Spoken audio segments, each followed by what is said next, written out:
بسم اللہ الرحمن الرحیم۔ السلام علیکم ورحمۃ اللہ وبرکاتہ۔ آن لائن ٹیچر کی جانب سے آپ سب کو خوش آمدید۔ دوستو، ہماری آج کی ویڈیو خاص کر ان بھائیوں کے لیے، ان نوجوانوں کے لیے ہے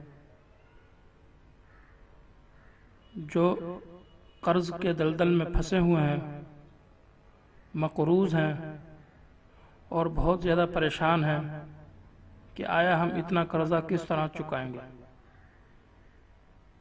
تو دوستو، قرض اور تنگ دلی سے نجات کے لیے ایک بہت ہی زبردست آسان سا وظیفہ سمجھ لیجئے یا دعا سمجھ لیجئے۔ وہ دعا جو نبی اکرم صلی اللہ علیہ وسلم نے اپنے صحابہ کو بتائی تھی، وہ دعا آج میں آپ کو بتانے جا رہا ہوں۔ اگر آپ یقین کے ساتھ باوضو ہو کر خوش و خضوع کے ساتھ اس پر عمل کریں گے تو انشاءاللہ یہ آپ کو بہت ہی زیادہ فائدہ دے گی۔ دوستو، حضرت ابو سعید خدری رضی اللہ تعالی عنہ سے روایت ہے کہ ایک دن رسول اکرم صلی اللہ علیہ وسلم مسجد میں تشریف لائے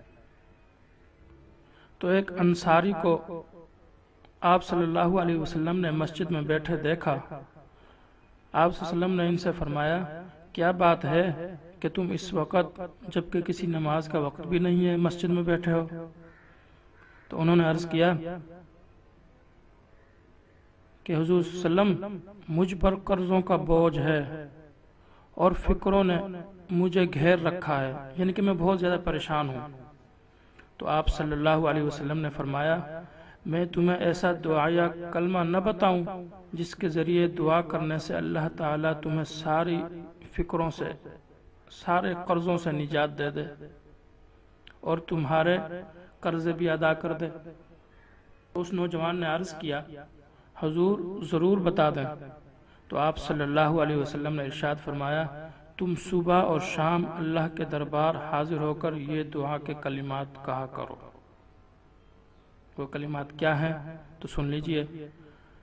اللہم انی اعوذ بک من الہم والحزن واعوذ بک من العجز والکسل واعوذ بک من الجبن والبخل واعوذ بک من غلبۃ الدین وقہر الرجال۔ یہ آپ کو سامنے لکھا ہوا بھی نظر آ رہا ہے، تو آپ اس کو زبان یاد کر لیجئے یا اس کو دیکھ کر یا اس کا اسکرین شاٹ لے لیجئے، اس کو اپنے موبائل میں سیو کر لیجئے، دیکھ کر بھی آپ پڑھ سکتے ہیں۔ تو اگر آپ یقین کے ساتھ نبی علیہ السلام کے کہے ہوئے فرمان پر عمل کریں گے تو انشاءاللہ زندگی بھر آپ جو ہے نا قرضے سے نجات حاصل کر لیں گے اور آپ کو زندگی بھر یہ دعا کام دیتی رہے گی۔ اور ثواب کی نیت سے یہ ویڈیو آگے ضرور شیئر کیجئے۔ اگر ویڈیو اچھی لگے تو نیچے کمنٹ باکس میں ضرور بتائیں۔ ویڈیو دیکھنے کا شکریہ۔ اللہ حافظ۔